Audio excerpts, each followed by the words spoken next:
এই যে স্যার, এই যে এই বাড়ি। ডাকো সবাইকে ডাকো। ও এই মোহন, এই নিশি, কাকি বাইরে আসেন, এই যে শহর থেকে ছাড়াইছে।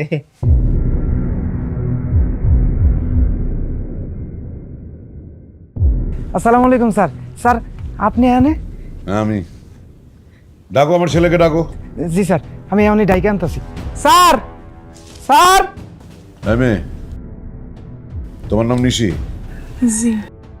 আর আপনি ওর মা? জি। ও বুঝা পারছি, ওই যে শহরের ড্রাইভার আদি আছে, আপনার আব্বা।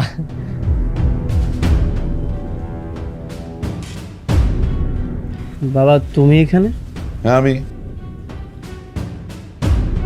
তুই কি এই মেয়েটার কথা বলছিলি? হ্যাঁ বাবা, ওর নাম নিশি। বাবা আমি ওকে ভালোবাসি। হোয়াট? মোহন, কি শুনছিস সব? স্যার আমি তো কিছু জানি না স্যার। চুপ ইডিয়েট! আজকে থেকে তোমার চাকরি নট। স্যার কিন্তু কেন? কেন?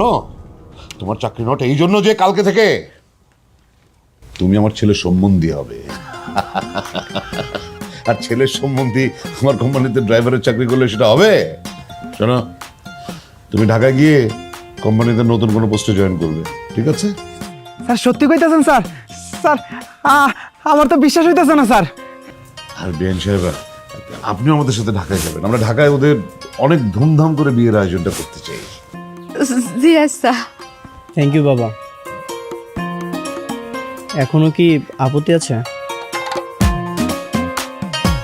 এই কাকি, তাহলে আমিও বাড়িতে যাই, আমার ব্যাগপত্র গুছাই নিয়ে আসি। সে কি, তুমি আবার ঢাকা যাবে কেন? নাই স্যার, হয়েছে কি, আমার তো যাওয়া লাগবে।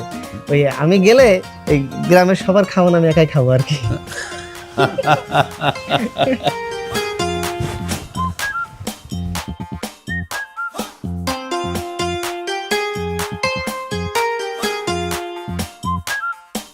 কি ব্যাপার, তুমি এখানে একা বসে আছো? সবাই তো রেডি, সবাই রওনা দিবে। যাও তুমি রেডি হয়ে নাও।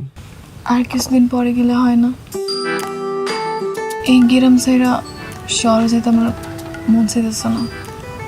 না, আমাদের বিয়েটা দ্রুত হয়ে গেলেই ভালো। তুমি যেমন তোমাদের গ্রামটা আমাকে সুন্দরভাবে ঘুরিয়ে দেখিয়েছো, আমিও তোমাকে আমাদের শহরটা ঘুরিয়ে দেখাবো।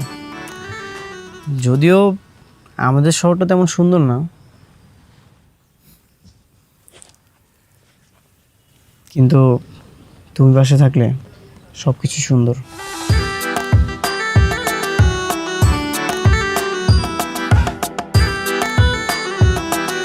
আচ্ছা, এখন তো হাতটা ধরতে পারি? না, বিয়ের পরে। ঠিক আছে, তাহলে বিয়ের পরেই